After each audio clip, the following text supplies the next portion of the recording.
Welcome to this week's episode of Tell Me More. It's August, Dr. Wiles is back, and we have a lot to catch up on and talk about, and it's a great episode. We're super glad you're here, and we hope you enjoy it.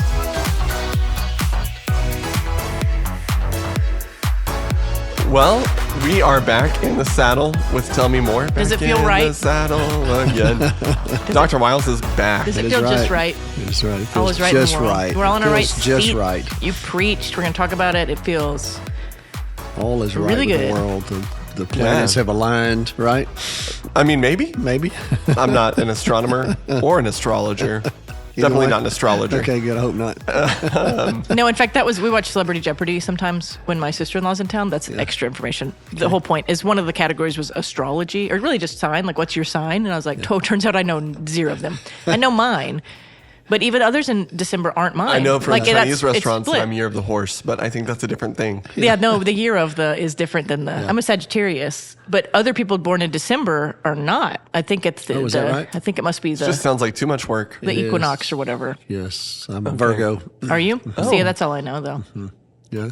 Classic Virgo. See, I don't know what that means. Whatever that People means. use that, but I don't know what it means. We at First Baptist Arlington do not endorse or believe in astrology. And we are not sponsored by it at all. We No. are sponsored by First Baptist we Arlington. don't- This podcast is We don't sponsored play by in First that. Baptist Arlington. We don't play. Maybe Ashley. No. She's the closest. No, I'm just kidding. No, not even. No, Ashley has great She might theology. be even further than the rest of us. Yeah, I know Ashley's great, but she does. She's willing to say like that person has an aura. You know what I mean? Which I think is her kind of prophetic Holy Spirit thing going, but that's the closest we get. Anyway, different okay, we have lots conversation. of good to talk about today. We do. So I don't need Hey, to. where you been? I just been hanging out. How about you? I mean, I would say I hung out with you, but I think I saw you twice. The I entire was just time we here were the whole World time. Congress. I was just here the whole time. Well, it was funny. We were in Australia. I think many people know that. And Cindy said something about the fact that I had not been with Luke or Ashley very much. And I said, I'm with Luke and Ashley all the time. And plus, they don't That's how I felt. They don't want to be hanging out with me while they're here. They're in their own little world. And they were. Y'all were in two very different worlds. I was in a much different world than y'all were in, but we're at the same meeting. You know, it's shocking, and I think I have said this to people who've asked, but I think when you're at World Congress, you've got to pay attention to who you keep bumping into, because in a room of 3,500 people, That's right. if you keep finding yourself spending time with those people, you've just got to pay attention and kind of ask, what is okay, God God, saying? what are you doing in this relationship, and how do I show up for it and be present to it? So, yeah, I did not keep bumping into you. No, I had to be intentional to look for you. But I found you, and y'all texted me some all along the way just to We did. make sure. That We had dinner twice. That's true. We did. We did. We had. So you did see each other. We did. We did. Not much. Some. But we did have time together, quality time together, I would say. And then we had very intentional dinners and breakfasts and lunches, for sure, the whole time we were there. But we traveled in different circles. We did. And that to me is our orbits are all different, and you recognize that when you're in a meeting like that with these folks from all over the world. But yeah, it was good. It was more than good. It was very thought-provoking, inspirational, encouraging, enlightening. I have a lot of respect for Elijah Brown, who's our general secretary. You know, Elijah was he's Texas Baptist. He was a pastor. He worked for East Texas Baptist University. He preached for us in November. I mean, a lot of our people know him for that reason. Yeah. But back in the early 2000s, we have there was a very prominent Texas Baptist named John Ball. And he's been dead for a good while now. But Mr. Ball, I think he owns Cisco Foods, I believe was kind of his company. But very significant Texas Baptist benefactor. I mean, like y'all went to Truett Seminary, it's called the Ball Reynolds Campus. His name for John, Mr. and Miss Ball, he and his wife both. And very good friends with Herb Reynolds, who was president of Baylor at the time, Paul Powell, all those guys. But anyway, Mr. Ball gave a pretty significant amount of money to Texas Baptist to assist with a number of things. And Dr. Wade was the executive director of the BGCT back in those days. And one of the things that Mr. Ball financed and invested in was getting younger leaders to the Baptist World Alliance. So Dr. Wade shepherded that and took Elijah and Amy to the Baptist World Congress in Birmingham, England in 2005. They'd never been to a World Congress. Yeah. And so Dr. Wade was one of the ones that introduced them to that whole world.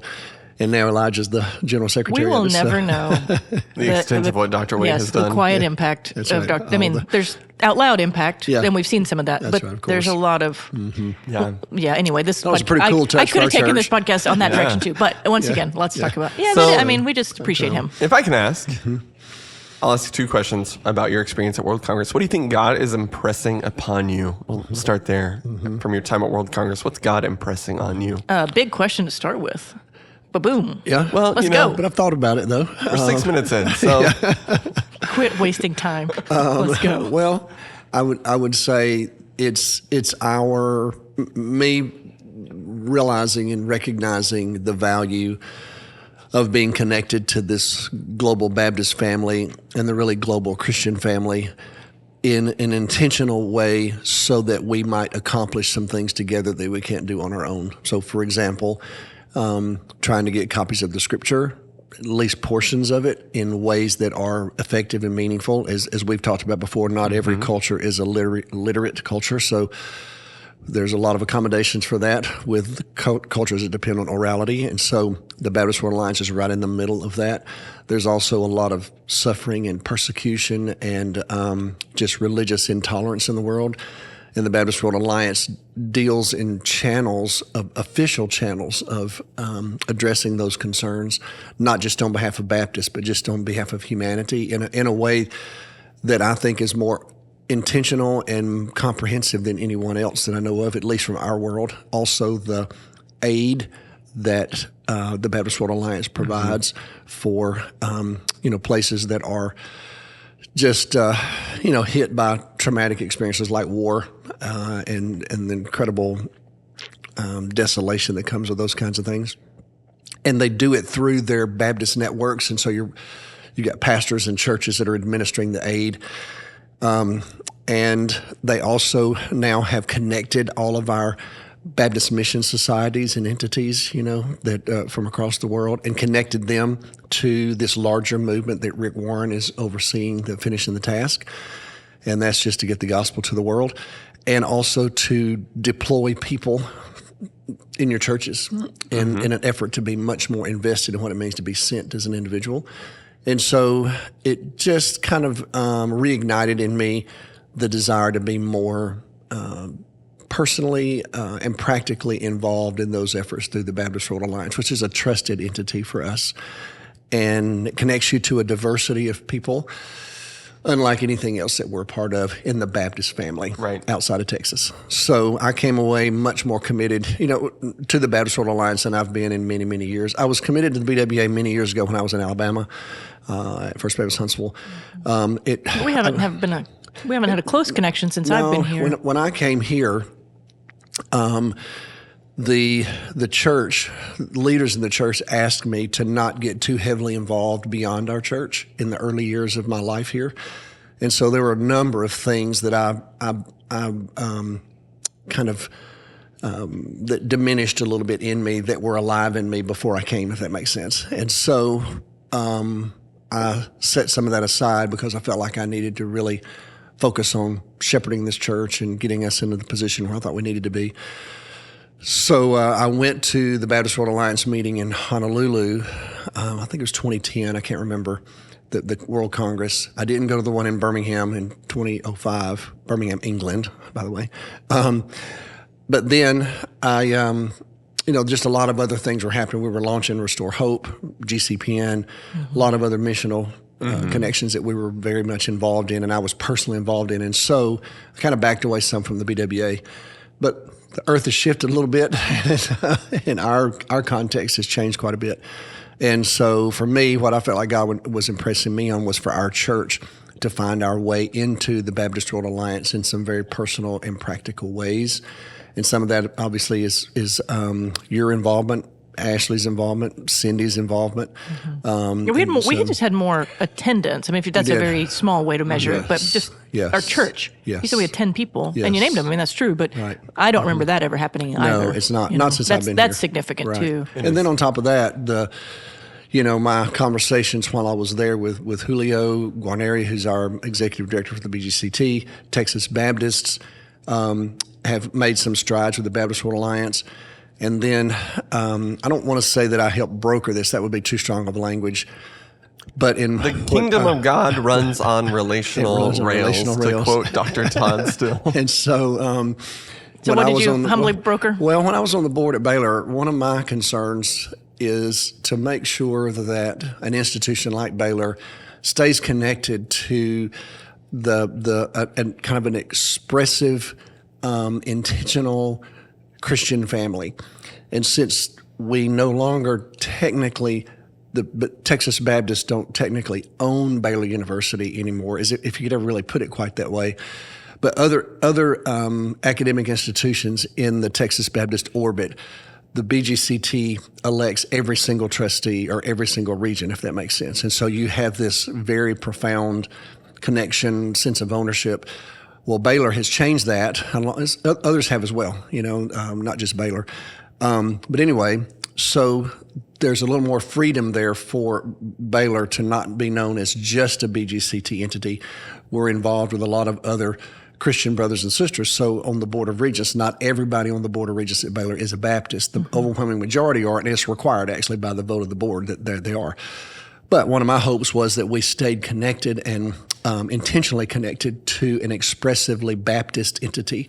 And so it was my hope that Baylor could be officially a part of the Baptist World Alliance. Somehow that kind of thing hasn't typically happened in the past. Baptist World Alliance had to make some adjustments. And Linda Livingstone is really the one who drove it, and so our president. And so Baylor has actually joined the North American Fellowship of the Baptist World Alliance. But I wanted Truett Seminary to be even more connected, and so Todd Steele, that was also his vision, his dream. So I was able to be there for the official signing of the new relationship between the Baptist World Alliance and Baylor University, Truett Seminary. And so there now is a chair that's been established at Truett Seminary that is sponsored through the Baptist World Alliance. So you're going to have a visiting Baptist scholar from the BWA on the campus at Truett from now on. So when is that starting? It starts this fall. So who's the? It's, I'm guessing they have the person. She's from Taiwan. Yeah, I cannot remember her name. Chinese. I had lunch with her. I'm trying to remember her name. Incredibly brilliant, wonderful scholar. That's great. Bright, vibrant, truly thrilled about this opportunity. And so I sat That's really fun. with her. I can imagine 12 years ago when I was at Truett, that just would have been really fun. Yes, just opens up a whole new window. Yeah, it just brings life to that and exposure. Yeah, and it's so really cool. to actually be there when all of that was discussed, and not fully when I was on the board, but that we were aiming that direction. So the fact that I was actually able to be there at that luncheon and participate in that and bless it, and then have lunch with the actual scholar who's starting in the fall. So Sweet. Yeah. So to me, the Baptist World Alliance is something to me that's met the need of the desires I had for Baylor, but certainly the desires I have for our church. That was my second question. Home, What do you envision for the relationship moving forward? And for those of us listening or watching at home, we have changed the way we structure our cooperative giving this last budget cycle, where now almost all of our international giving goes to Baptist World Alliance as our international partner. That's right. So we've already made some pretty serious commitments to BWA and how we budget. But going forward, what are your hopes for our church's relationship with Baptist World Alliance? I would just say that we're going to blow wind in the sails and we're going to water the seeds. And I would anticipate that our financial investment is going to grow, and our personal involvement is going to grow, and just the practical connection with the BWA. So even things like when you look at the, I have in my wallet, we've put together, I went to this training kind of informational session about 6 months ago with Elijah, trying to pitch this idea of how could you make something as broad as what they're talking about doing into something practical that people can understand. And so we've been able to put it in this little format that's shaped like a cross. He had that at the BGCT too. Yeah, which was helpful. We'll be handing these out at the BGCT as well this coming November. And it's about the various paths of getting the gospel to the world by 2033, the witness path, the Bible path, the neighbor path, the care path, freedom and justice path. these are all things we can do in our churches. They're not necessarily something we're going to be doing in the unreached world, even though they connect to what we're doing in the unreached world. These are things you can actually put your hands on in your own church as an opportunity for your people to know what it means to be deployed, if you will, in ministry and discipleship. And so we're going to be utilizing these kind of resources for our people and try to make it more practical and just put it in the kind of more into the life cycle of our church, which we haven't done in the past, but I would anticipate that's where we're headed in the future. And so and then also the people resources. So you being chosen to serve on this commission, Ashley's been in conversations with some of the global communities, so has Cindy. And I'm more at the, it sounds provincial to say it this way, I don't mean for it to, but more in the upper echelon of the leadership. I've been calling you a mover and a shaker. Well, just conversations with Elijah and, people like Linda and others to try to figure out, okay, how do we actually, in Julio, how do we get this same kind of connection and just not ownership, that's not the right word. But can you go through it? I'm thinking about the person listening that's trying to catch all this, the people you just named. Well, Julio is the head of the BGCT. Julio's the head of the BGCT. Linda's the president of our flagship entity, Baylor University. Right. Todd Steele That's at Truett. Dean at Truett Seminary. And then Elijah, who we already talked about, the head of BWA. I'm just trying to, the everyman listening might get a little bit tripped up on some of these names. I had lunch with Rick Warren. Okay. So Rick Warren, by the way, most people know who Rick Warren is. Yeah. Well, and so if you're young, it's that Rick Warren. It's the purpose-driven life, Rick Warren. And it's the Rick Warren who was kicked out of the Southern Baptist Convention. And so we had several. I think I'm on record saying if you're going to kick Rick Warren out, I'll probably just go with him. We had laughs about that. I'll probably go where lunch. he's going. But basically what we said was at lunch it was kind of a connection with Rick that these are our kind of Baptists, and so that's what I mean. At the Some upper people don't know Rick echelon, Warren is a Baptist. That's right. I mean, just to be yes, he is lifelong Baptist and still is a Baptist, just not a Southern Baptist. Y'all did seminary together. He was ahead of me. Y'all did the same seminary. Yes, we did. He was just ahead of me. But we've known each other for a long time. But just drawing some connections there. But my point being, there's conversation at those levels of all these different groups trying to figure out how do we make the Baptist World Alliance just more familial, where we realize it's our family, and because it really is. Mm-hmm. And I had a chance to sit down with the vice president of the Ukrainian Baptist Union and have a conversation with him about how we still can stay connected to what's happening in the Ukraine and what's going on with these leaders there. How do we serve our brothers and sisters? They planted 500 new churches this last year. There's so many good things happening around the world. Yes. And how do we tell those stories and celebrate it? And So trying to communicate that to our church. I had so many of those kinds of meetings and conversations, and then I went on a tour of Australia when it was over with several leaders, and we spent time talking about those various things about our churches and how we're going to bring some of this back home because those of us that were from Texas, not everybody with us was from Texas, but those of us who were from Texas, this is our home. But we had on our tour group, we had folks from Illinois, from Michigan, from Virginia, and we all agreed that this is our family, and it's instead of lamenting what we have lost, in other words, we've already done all of that. Every one of us is past that. Now, we acknowledge it a little bit, just said, back in the day, we used to do this, but that's just no longer available to us. But there are far better things in store. Exactly. And you're part of something fresh and new. And then, so I had that kind of upper echelon, just whole set of conversations. So that's kind of where I was the entire Congress, was in that world. But it was very encouraging to me because I listened to the hearts of people that are in very strategic positions who share a really similar heart about the gospel, about human suffering, about justice, human justice issues, and about religious liberty, and about planting churches, and about gospel access. Well, those are things that are very important to First Baptist Arlington. We've lived those out right here in this community, and so I would anticipate that the future, there's just going to be more conversation and exposure for our church to the Baptist World Alliance and the good things that the Baptist World Alliance is all about, and even helping to shape the new things and the new impetus that you feel in the Baptist World Alliance. I would also say I had the opportunity, though, to be down in the trenches in some of the meetings I was in with some very inspirational practitioners. And it was very humbling. I think I was telling Katy a little bit about last night. I was in a pastoral group for part of the Congress, and I all I did was introduce myself, and then I didn't contribute anything else because I was so humbled by the people who I was meeting with. One of the couples that was there, they're from the Philippines, and they've planted a church in Hong Kong. And their church is comprised of if you know anything about Filipino Christians, some people don't know this, but there are a lot of Filipino Christians who live all over the world, and they actually are missionaries at heart, right. And they're servants. They're in the service industry, so they're You've working. You've heard Ashley talk about polycentric mission. This is what she means. Yeah. So they're living in people's homes, working as, I don't know a polite way to say it, but as maids, basically. And in some of the cultures they're in, they have no rights, they have no standing, they really have nothing except for their calling.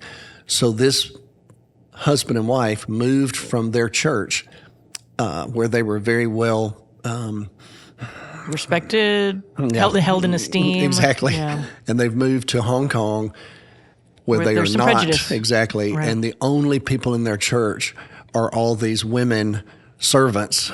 With and no their rights. children And with no no standing. rights and no standing, and they're just the lowest of the low in terms of that culture.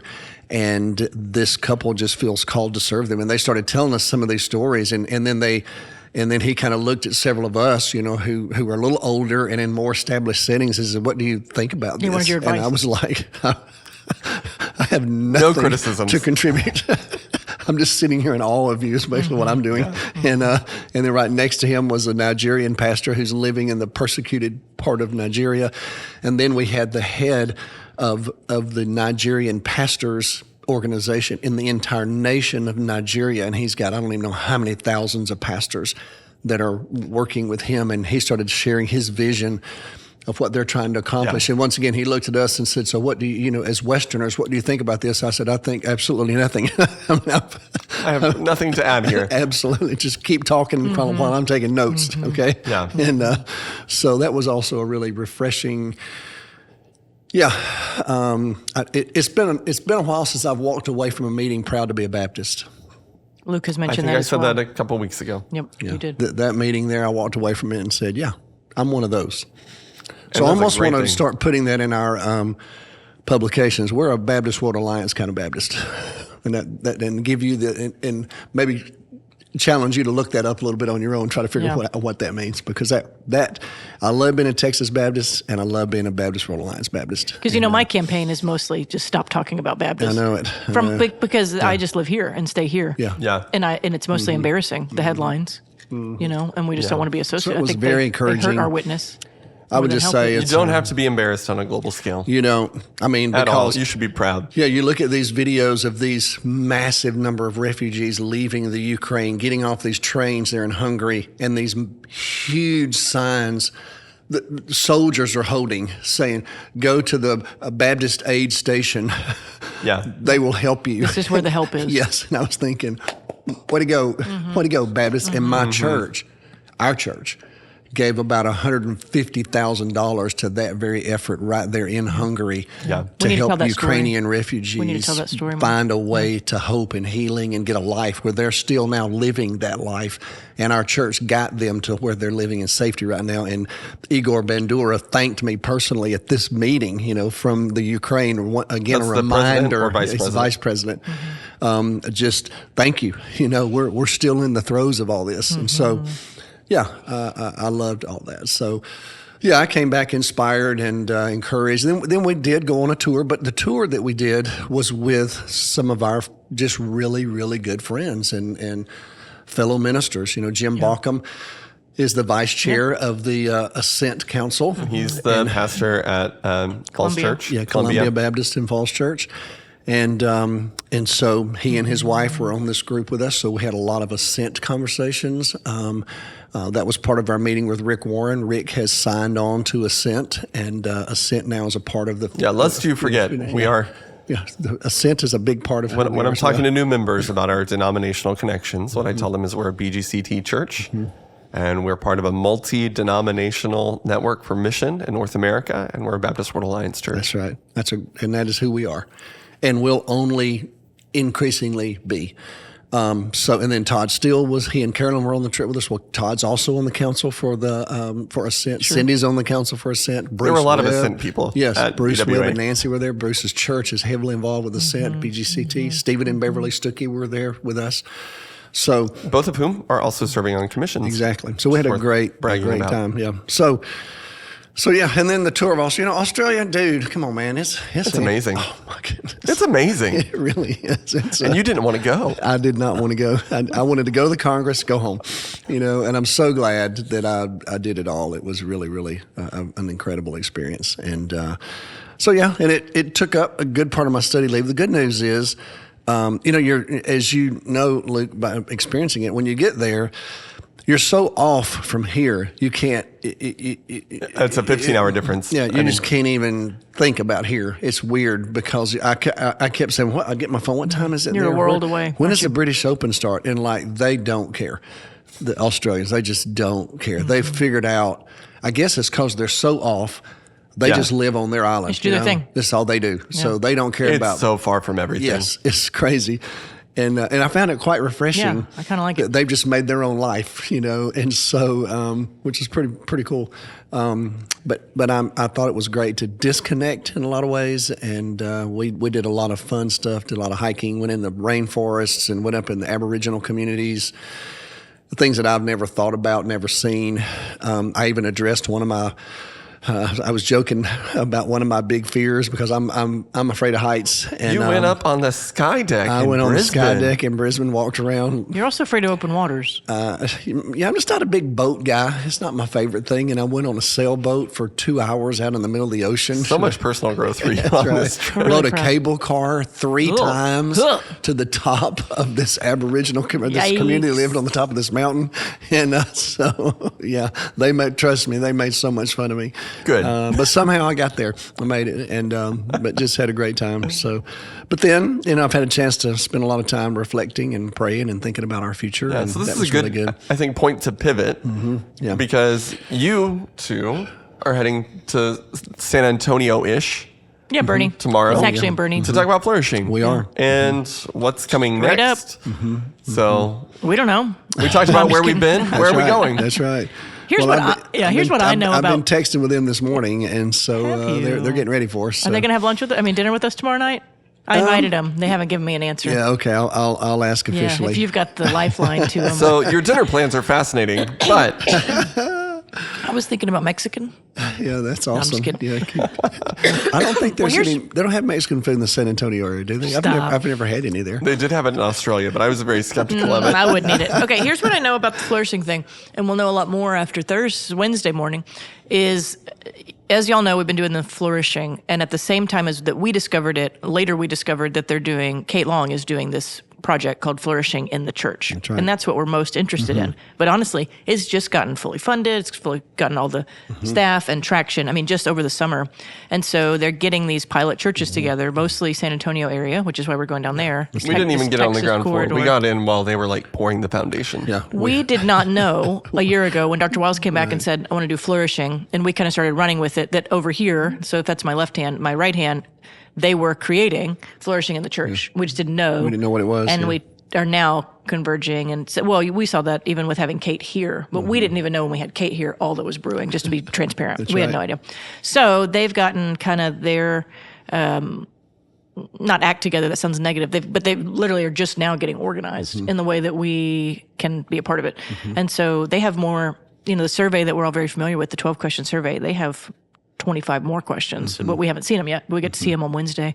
And so then we get to see what it looks like to participate as a church in those questions, which we are most interested in. That's right. So that's the short of it. And then how do they plan on evaluating these measurements? Yeah, because it's a very academic study. It is. It So is. what does it mean to have this group of sociologists, I guess, kind of doing an analysis of congregational life and doing it from the perspective of what does a vibrant Christian really look like? And then the next question, what does a corporate group of vibrant Christians really look like? Right. Biblically, sociologically, familially, individually, and then how does that spill over into the community? And so, how we frame all of that is what this conversation is going to be about. How do they actually San Antonio? So, how do we take the survey take in a it, way that's readable to them, That's which right. is a different That's right. arm. We didn't try to do that last time. That's right. And then, more importantly for me, how do we gain access to that data? That's right. Anonymous. And what do we learn It's from it? anonymous for y'all. It's not like we're looking at your specific rating on whatever. That's right. But as a corporate body, we get to see how our church really is pain points, strengths, and then we could program out of that. We can minister out of that. We can reach our community out of that. Like, it's all very exciting. It is. But we got to get our mind around it. So this meeting on Wednesday morning, we'll head down there tomorrow. The big meeting is all Wednesday morning through lunch. Is how do you do all of that? Right. So pretty exciting. It is. We're really excited about it. Yeah, we've been waiting for this for a long time. That's what it feels like. And we didn't even know when I sent all my material to them to look at. I originally sent it to Byron Johnson, who is at Baylor, and he leads the Institute for the Studies of Religion. Just a vibrant Christian colleague of ours, and I got to know Byron while I was on the board at Baylor, and was fascinated with some of his connections in Rome because he does a lot of work at the Vatican. And so back in the day when I was on the board, we talked a lot about that, about our time in Rome and our trips and those kinds of things. And then when they announced the Flourishing study while I was on the board, but to be honest with you, I didn't really connect to it. It felt very academic to me back then. Thought it was a great thing. And then when I got interested, from our church's side about fruitfulness and being productive and finding your way to effectiveness as a believer, and ended up with that word flourish, which I think I've shared with you, was really not in my vocabulary. And then I was reminded what was going on at Baylor. Well, I was already down the road with what I had put together for the next 3 years at our church, kind of an overall plan. And so I just wrote Byron, he wrote me back. Well, then I just sent to him what I was doing. Well, then he said, Dennis, you got to get connected. There's a whole nother leg to this thing that hasn't even really launched yet. There's a whole other piece to this. And I was like, what are you talking about? He said, well, let me just send you some material and connect you with Scott Hare. And then I need to connect, and Scott needs to connect you to this research at Harvard. And I was like, well, I don't, and at first I was like, I'm not really even sure just yet about all that. I said, I would just like to know what y'all are learning. And he was like, no, you need to come alongside us and help us with this. And then the next thing you know, it's just turned into what it is now. Right. So we're anxious to get our minds around. We are looking forward to it. I want to see the questions. I mean, that's the most basic part. Right. What are you going to ask our people, and how Right. does that develop into what we want? Right. Anyway, so a lot of converging streams right exciting. now. Yeah, but I would say this, one of the reasons I'm hopeful is because we have seen they've already released about 60 scholarly produced papers in their announcement back in April where, they had this massive news conference in Washington, D.C., hosted by Gallup. And so I've already had a chance to read through some of their findings in the overall global flourishing study. And if what's happening in our arena with the church is anything near to what they're doing on the global scale, then we're going to be incredibly, it's going to be beneficial to us. Yeah. I'm Good. pretty excited about it. So yeah, we'll baptize it though for First Baptist. That's what we'll have to do, which is a good thing. It is. Yeah. So, Of course. there you go. Oh yeah, you preached yesterday. I did. Finally, I'm back. All of y'all been preaching while I've been gone. You Good said it job. wasn't a sermon. Well, it really wasn't. So It did was- you preach if it's not a sermon? Well, Let's talk about it. It was. Did really, you deliver a public speech? Tell me more. It was. I think it was really more of a teaching conversation. So would you was call it a lesson? However, at the end, You when gave a talk. We had a chance to, make a commitment and I know. come I'm to not the sure what a table. sermon. I mean, as I think about. I guess it was, but in my mind, it wasn't the classic sense of what I would call one. But regardless, I it was did. an I mean, introduction to where we are. at the end, because it is. Let me get my thoughts together. You usually preach with a just very upbeat, you're just an upbeat person. So to leave something on a little bit of like a minor key or a dissonant Right. note, I was proud of you. One, I told Ryan, like, this is different. I like this because you just let people live in the reality of, a broken world. But this part of me was like, but you got to present the gospel, like the gospel of hope. And then I was like, oh, it's the Lord's Supper. right. The Lord's Supper is the gospel of hope. right. And I mean, this isn't like compliment D-Dub hour, but I just liked the way it was woven together. And to me, that's a full sermon. I mean, like, the sermon. You exegeted the text. Everything was the sermon. But you exegeted the text. Yeah. You presented the problem of evil, and you presented the hope of Jesus. So to me, sermon accomplished. Like that's check. a sermon. Yeah, it's just a I different. would agree with that. But, Yeah, I mean, I guess you need to. For me, like the inclusion of the Lord's Supper does provide a great. I don't know about conclusion, but at least invitation to the reality of the hope of Christ. And that's why I chose to put it there, because I knew I was going to be leaving us with just acknowledging our brokenness. Yeah, I really liked it. And I thought, well, I did. I didn't want to end with that. And it didn't feel like an empty intro that doesn't form people's hearts. Right. You know, that's the risk, I guess, that would be you're wanting to set up a 5-week series, 4-week series, but you just rattle off teaching. It wasn't just teaching; it was formational because, of course, you had the Lord's Supper there. So anyway, that's too technical and not important. But we'll take it. I'll call it a sermon. So, well, we've got maybe 10 minutes left on this. If that, you tell me. We can stretch it. Yeah, I mean, we could actually do as long as we want. But introducing we can go for 8 more hours. Introducing this topic, though, this mental health. Yeah, but or just health. It had to be, for me at least. As I said Sunday morning, I'm not a psychologist. I'm a pastor. I'm a theologian. So we had to put it in a theological framework, to begin the conversation. And so that's why I wanted to talk about the fall of humanity, right. because that really is took the it all the way back to the explanation for why there's so much travail and suffering in this world, whether it's mental illness or it's war, atrocities, tragedy, whatever. So we had to go back to page 3 of Genesis, and we're going to revisit it again in the next series, because we're going to be talking about relationships and how challenging they can be. Yeah, there it is. If you go back to Genesis 1, 2, and 3, you find the core for all of these conversations. So I mean, we can go big picture, we can go little picture. Luke, you might help me with this, but there's so much. Let's keep it big and we'll hone in next week. Genesis 1, 2, and 3 is just very I significant would suggest you read it. Yeah. literature. Very influential. I mean, the whole. Unparalleled, too, in all of antiquity. It might be. Right. Yeah, unparalleled in all antiquity. And often misinterpreted. I mean, people use Genesis 3 and the fall out of context. I think they put some things on Eve that aren't fair, in that, which I appreciate you kind of avoiding that, I guess. This kind of silence of Adam, where the man should have been more in charge. Just, I mean, people do a lot of damage and good with Genesis 1, 2, and 3. But when we talk about the fall of humanity in Genesis 3, I mean, where do you want to go with this? Look, is it literal? Are Adam and Eve actual people? Like kids ask these questions about like where did all the families of the earth come from? If there's just 2 people, did their kids make kids? Whatever. I think those are good discussions to have. Where do you want to take it? I think spending more time on theologically, what did the fall do to us, is probably the more important conversation to have. And perhaps today. the curses. Yeah. What's going on with those? What does it mean that we live under the curse? Do we still live under the curse post Christ? I mean, there's a lot, I think, in there. Yeah, ready, that's set, probably go. too much for 10 minutes. Let's see if we can do it. Ready, set, Yeah. go. It's Genesis 3. What did the fall do to us? And that Derek Kidner, that quote. It's just... what does it say? The discord of... I have it written just down. how now we're leaderless. Leaderless. The choir of creation can only grind on in discord. Yeah, it's one of my all-time favorite lines. But that all goes back to this question, does. right? Yeah. Well, if you give credibility to God's assignment to humanity, to be fruitful, multiply, and join with Him in exercising dominion over all that is created, and have the opportunity to do that. And I would like to believe we could sit in Genesis 2 for a little while and let it unfold.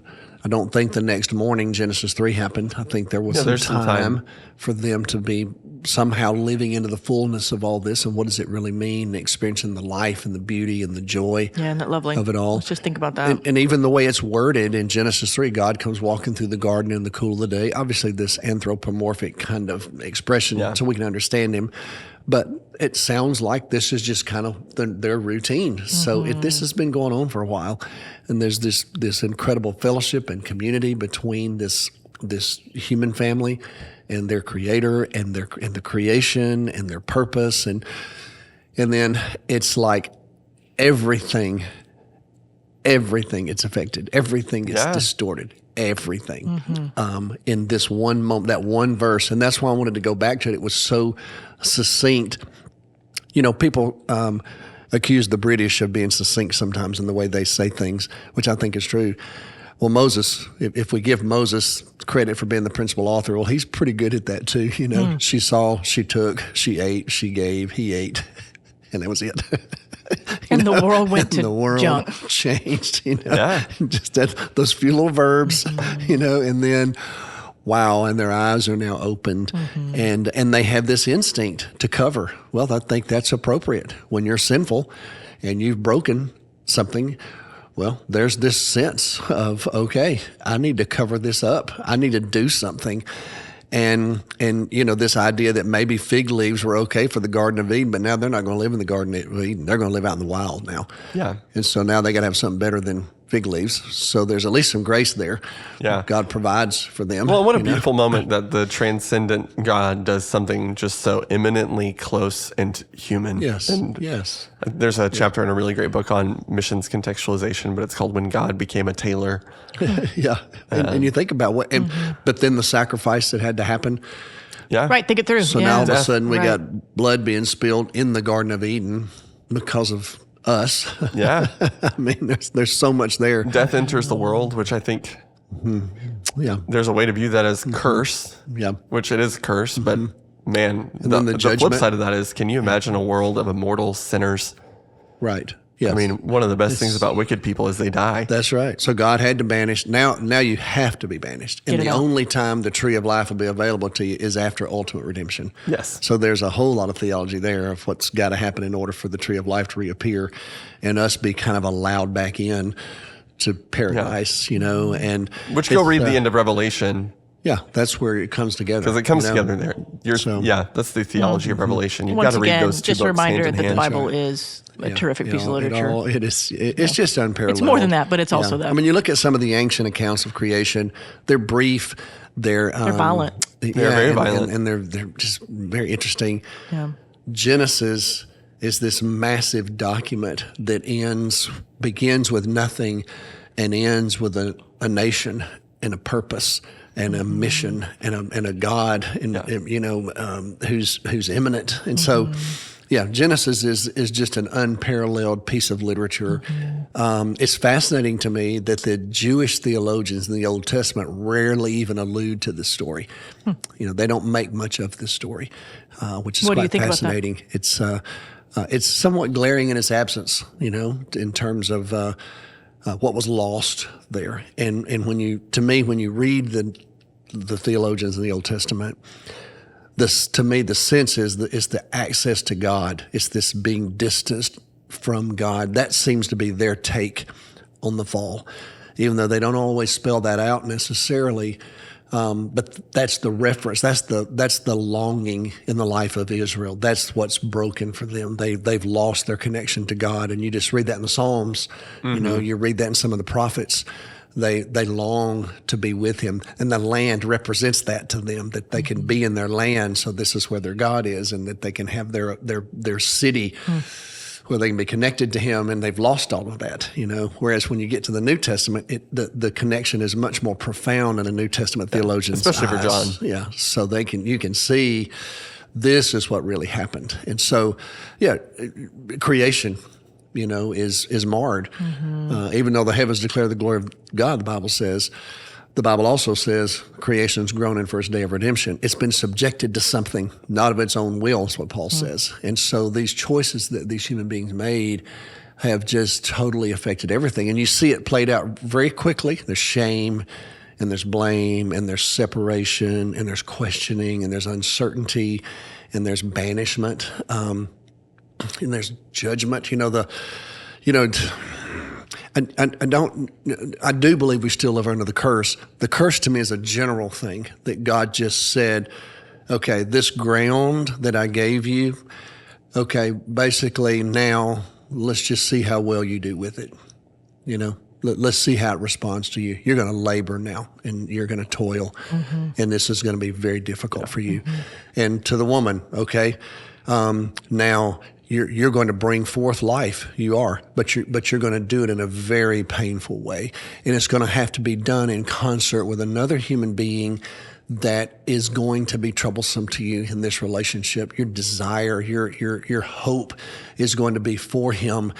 But because he's now a broken creature, he's not going to respond to that desire appropriately. He's not going to be who he needs to be to you, even though you need him and he needs you. And so what's going to happen is he's going to dominate you. He's going to exert himself in a way that was never in God's design. The woman was created from man's side, so there's this partnership, there's this unique relationship. Well, now it's almost going to be like throughout history, she's going to be created from the sole of his foot, because man now oftentimes who is broken and who has distorted this whole vision is now going to trounce women rather than walk alongside. Which is women. crazy when you in Genesis 1 and 2 read that, I think there's a complementarian reading of this word helper. Yeah. But the word helper that gets assigned to Eve most often in the Old Testament is actually the word used to describe God. It's a God word. Yes. And it's the way God helps people. That's exactly. And so that's what a compliment. God's design for women is that Yeah. they fulfill this godly role in creation. It was also the man is the one that couldn't be alone. Let's Yes. just start there. That's right. He was insufficient and needed a helper. You've got all of that there, and then all of a sudden, it's all damaged. Yeah. It's just So all damaged. with the last 90 seconds, how about that? You kind of Jesus. honed in specifically. Yeah, they're in with that always. But you kind of honed in on particularly the, I'd say, mental anguish or the heaviness that people carry Yes. in their emotions Yes, and their that's right. Mental health. And that's Look really at how easily distorted we are, how easily led astray we are, how we can go to rash conclusions now because we're off. And so, granted, mentioning suicide is at the very end of the spectrum. I get that. But let's just pause and think about 870,000 suicides a year. And I just want to put that where our people could access that. That's our city twice. Disappears every year. Not because they have heart disease, not because they've gotten cancer, not because they have, some reaction to something that they're allergic to. No. They choose at the end of a desperate moment. And the research I've done in suicide, it's like a 3-minute decision. You talk to the people that work in suicide prevention. It's like not everybody plans for months. That's not what happens. They get so desperate and they're so distorted and they're so broken in the rash of a 3 or 4 minute span, they can make that kind of a decision. Well, that's how distorted we can get. And not only that, the brokenness of the exertion of power. And we're watching that right now. You look at the Middle East has always been complicated. I understand that. But you look at the tit for tat, and then you do something, and they're going to do it back to you in kind. They're going to do it in multiples, And there's all these arguments for why that happens. And then I understand some of that. I get it. Some of that has to do with survival. I understand that. But the wake of it just leaves devastation. It just leaves devastation. And so you just find thousands and thousands of innocent people who are just caught up in the mix of it. And it's really a handful of people making all the decisions who are distorted, who are broken, and power hungry, and unreasonable. And, I just think about what's it cost? I don't know why I've been doing this, but I've just been reading a bunch of World War II stuff while I've been off. It's kind of interesting how I get down in these little rabbit holes. Well, they say men either get into barbecue or World War II, and you couldn't barbecue while you're away. So, but it's fascinating. But I've, just reading through some of the incredible loss of life. Yeah. Really. You had a madman at the helm of a nation in Germany. You had some allies who were very threatened by him. So they join him, not necessarily all of them in agreement, but it's almost like they felt like they could help themselves. And in order to stop that, to just stop that from spreading and being so destructive, it just cost thousands and thousands of young lives. Just hopeful people who have a whole life ahead of them and an opportunity to make a difference in the world in so many other ways. But their lives ended when they're 19 years old, when all of a sudden the door opens on their boat at D-Day, and they're just mown down. And the problem was for the Germans, we just had too many people. We had too many. Yeah, they just kept coming. Yeah, we just kept coming. They just couldn't stop it. We had too many instruments, if you want to call it that, too much power. But the cost of it, I have so much admiration. I'm very patriotic. Y'all know that. But I mean, I've just been reading all that through a different lens recently of like, man, just look how broken this thing is. Can you imagine how God must feel when he looks at it sometimes? That's why I'm so hopeful about redemption. And how different it will be. Exactly. And how different it could have been. It'll be their swords into plowshares and their spears into pruning hooks. Think about it. So I'm so hopeful about redemption. I'm so proud of Jesus, that he would come here to just change all of this. And look what it cost him. And I think that's what I was trying to invite people to Sunday morning of, okay, look at the length God has gone to just arrest some of this, I mean, and so let's come to this table and be mindful of that. And I find great hope in the death of Christ and his resurrection and what he can do to people. So I'm hopeful for this series. I hope that it's going to be meaningful to people. It's been a hard one for me to put together. I've struggled with it because it's such an important topic to me, it's and I tender, feel so inadequate. It is. Yeah. I feel inadequate to address it, and I was really struggling with it. And I've read, so much. I've been through a lot in my own life, and so I just had a hard time putting it into a package, if you will, for the church. And so I told the Lord, I said, I'm really struggling with this, and it's fascinating to me because I feel like I kind of know what I want to say, or what I think you're leading me to say, but I just can't get it. So I went to Kay Warren's seminar on Rick Warren's wife. Rick Warren's wife.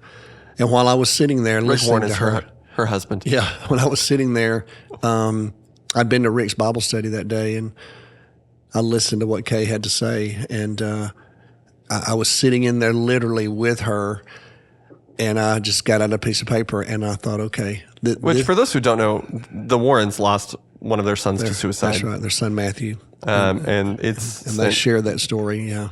Kay has done a lot of work in the mental health area, has experience in navigating her own mental health, her family's mental health. Yes. So it's not speaking from a inexperienced place. Hope for a Brighter Tomorrow is her ministry. Hopeforbrightertomorrows.org, I think. I'd highly recommend that website, by the way. Great. But I was sitting there listening to her, and I just got out a piece of paper, and I just wrote this whole series out the way I really thought it should go for my church, And so, thanks, Kay Warren. Y'all, that's for right. using your story. Y'all are going to get to hear that. A from tangible me. outcome from Baptist World Alliance World Congress. So I'm still pretty humbled by it to think about how it's all going to play out for our people. Anyway. That's a good word. So there you go. Okay. Good to be back. He's back, everybody. I bet we'll keep rolling next week. We will. Thank you. Thanks for being here.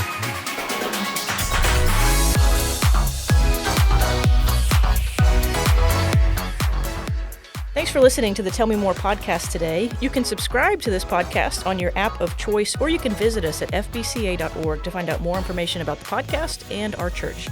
Thanks for listening. Have a good day.